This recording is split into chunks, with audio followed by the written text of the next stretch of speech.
Arratsaldeon Mugerretik duela guti margo hauek egin dituzte emanaldiaren bururatzean preziatuko ditugu.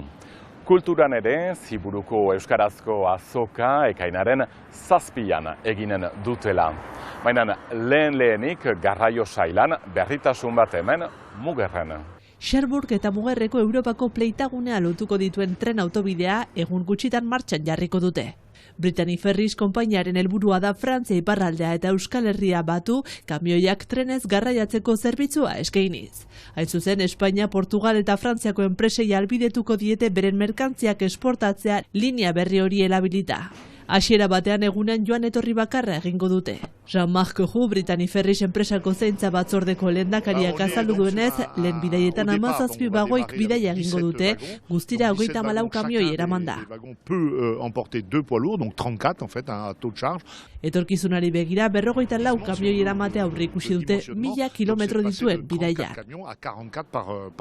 Mais ça, pour l'instant, ce sera dans une deuxième phase. Urtean 25.000 erremorka garraiatzeko erronka dute. Donc, un départ par jour dans chaque chance, c'est 25 000 camions de reporter de la route vers le fer, cette fois-ci. Erresuma Batuak Brexita bozkatu eta Cherbourgeko hiria hautatzea erabaki zuen enpresak. Bertako portua Frantziako bakarra da non abiatzeak dauden egunero Erresuma Batu zein Irlandaraz. Beraz aduanarik gabe bidai zuzenagoak egiten aldituzte. Tous les jours et du départ vers l'Irlande tous les jours. Or aujourd'hui, il y a un vrai sujet pour l'Irlande d'être connecté directement au continent par la mer. Pourquoi? Brexit, donc passage de frontières. Itxaso garraioan esperientzia du Brittany Ferries enpresak. 2007an itxas garraiotara bideratutako kamioiak 1500 baziren, gaur egun 50.000 dira. Hain zuzen, proiektu honek kamioien kutsadura apaltzea ahalbidetuko duela diote. CO2 tona bat inguru isurtzea saiestuko dute, ibilbide bera autopista erabilita erdi erremorka batekin egitearekin alderatuz.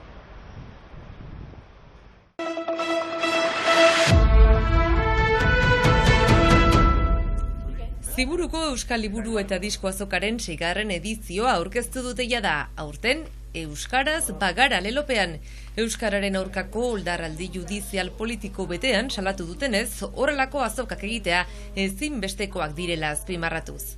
Importantea da Euskara hutsean eramanen den plaza bat eskaintzea herritarrari eta Ziburuko azokak badu funtzio hori. Behintzat, egun batez urtean, goizetik arratsera Euskara hutsean gogoetatzeko, hausnartzeko, irri egiteko, ikasteko, sorkuntzak deskubritzeko aukera badugu eta hortaragoaz 6. aldikotz. Eta ustut jendeen behar bati ere erantzuten duela, zenta erdarazko uainen eta artean piskat itutzen ari gara, batez kostaldean, izan ditzagun gure euskaltasuna lasaiki bizitzeko eta bertan indarra hartu eremu berriak irabazteko. 5 gune 43 argitaletxe, ikuskizunak, aurkezpenak eta kontzertuak. Esan ezin, Egilan Bert, Madan Birrotx eta Sara Zozaia adibidez. Egun osoko egitaraua ondu dute ekainaren 7 eta egun azarago, bigarrenez azokaroa ere antolatu dute, maiatzean zehar beste herrietan ere ekitaldiak eginez. Lujaldean eragiteko gogoa ere, inguruko egietan diren egitarrei eta ere aliatuei edo elkarlanean itzordu bat proposatzeko eta eraikitzeko gogoz, ari gira, Azkaine, Donibane Loitzune, Ujuina eta Ziburu, eta aurten joan gira Barnekaldera buruz, Hortzaizan eskaini dugu ere liburu aurkezpen bat.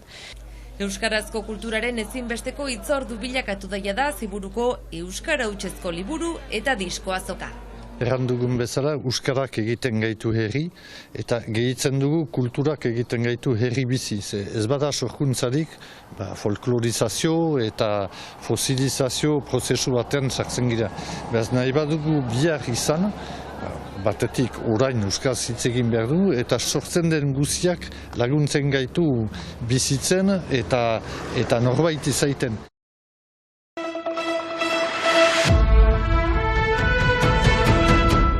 Jaun Andereak oraino gaurko emanaldia bagoazen berehala giroa etorriko baita. Mugerreko herriko etxeak galdeturik duela guti Updaters taldeak margo hauek egin ditu eta irudi hauekin bagoaz izan ontzat abiar arte.